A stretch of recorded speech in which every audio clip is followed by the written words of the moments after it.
Every single person watching this video right now will one day die. That is a certainty.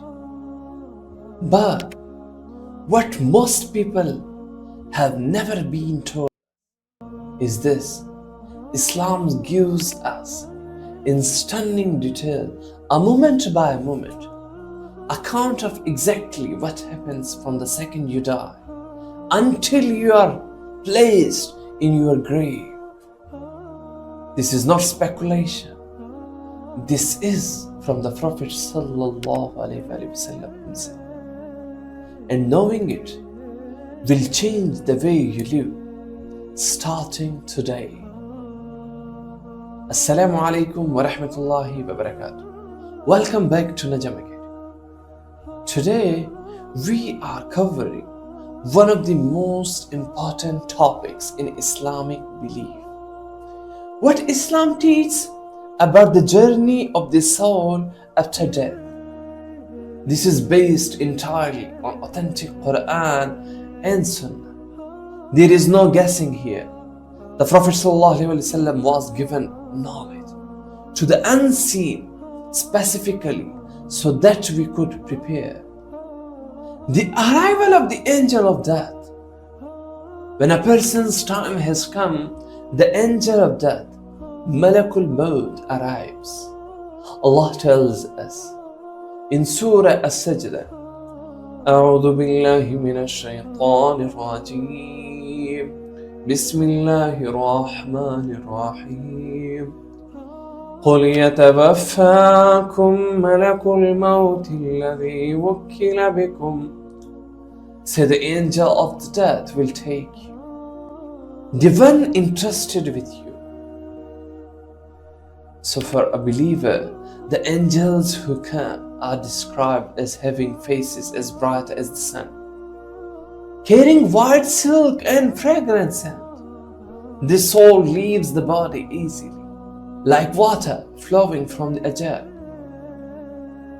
For one who rejected faith and lived in sin, the angels come in a terrifying form, with dark faces and rough garments, and the soul clings to the body, refusing to leave. So the angels pull it out, like a multi-pronged iron skewer pulled through wet wool. May Allah protect us. The soul's journey through the heavens. This comes from a long, powerful hadith narrated by al-Bara ibn Azib radiallahu ta'ala in Musnad Ahmad, authenticated by scholars. For the believer, the angels take the soul upward. At each gate of heaven, the angels ask, "Who is this?" The angels reply, "This is son of," using the best names by which he was known on earth.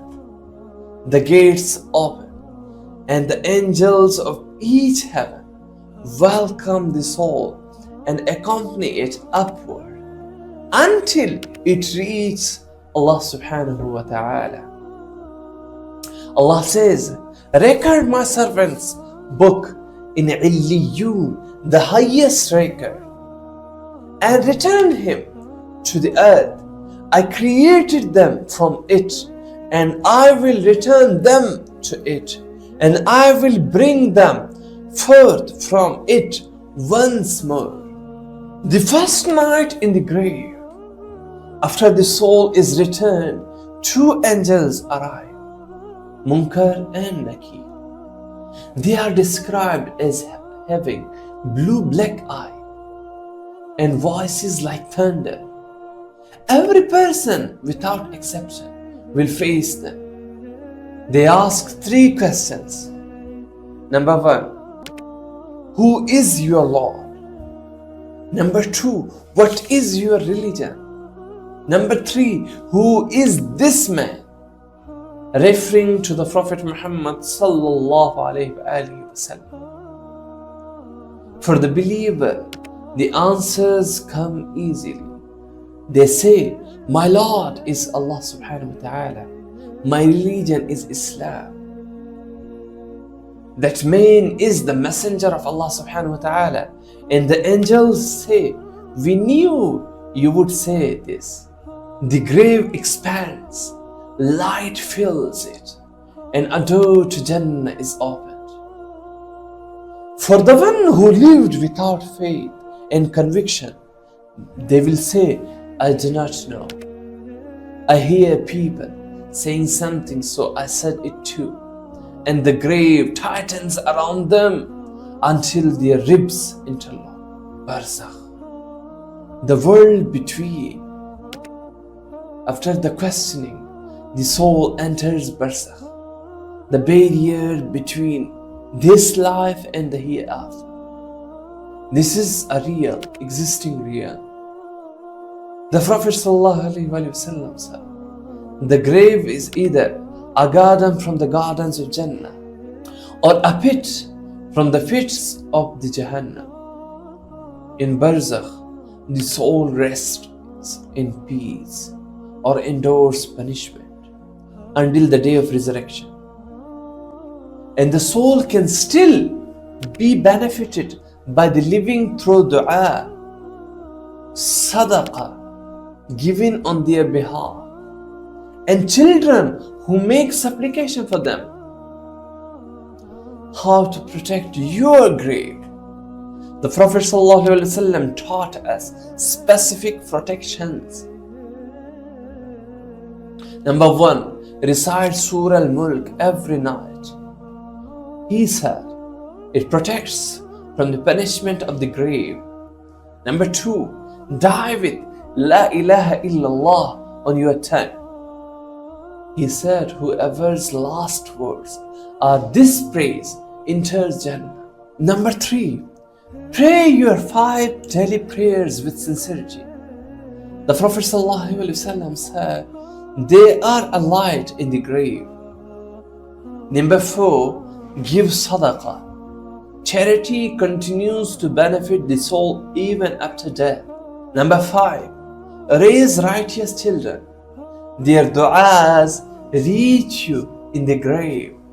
Allahumma inni a'udhu bika min adhabil qabr. O Allah, I seek refuge in you from the punishment of the grave. This dua, the Prophet ﷺ himself recited after every salah. Let us make it ours too. May Allah make our graves gardens of the Jannah, and may He grant us the strength to prepare for the inevitable journey. Jazakallahu khairan. Assalamu alaikum wa rahmatullahi wa barakatuh.